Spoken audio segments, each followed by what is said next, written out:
Hi, I'm Ashley, Senior Clinical Advisor at Carepatron, and I'm here to help guide you through the Karnofsky Performance Scale. So what is a Karnofsky Performance Test or Scale? The Karnofsky Performance Scale is used to assess functionality and how patients are able to carry out activities of daily living. While traditionally used for cancer patients, the scale has now been used for a variety of health conditions. It is good to establish a baseline and can be used to monitor health progress over time.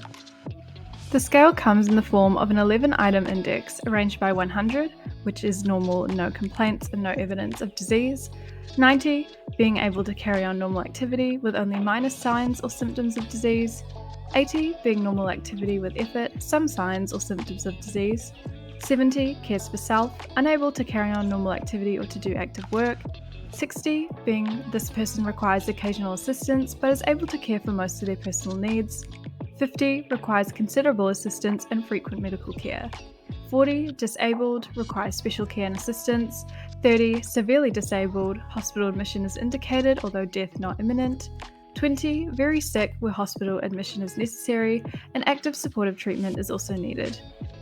10 is fatal with declining rapidly and 0 being dead. There are a variety of healthcare professionals who can use this scale, however it is mainly used by doctors, physical therapists, hospice workers and more. How to use the Karnofsky performance test effectively. The first step is to fill in the basic information. You'll then need to conduct the assessment itself. Finally, you'll then need to add comments and integrate within a treatment plan.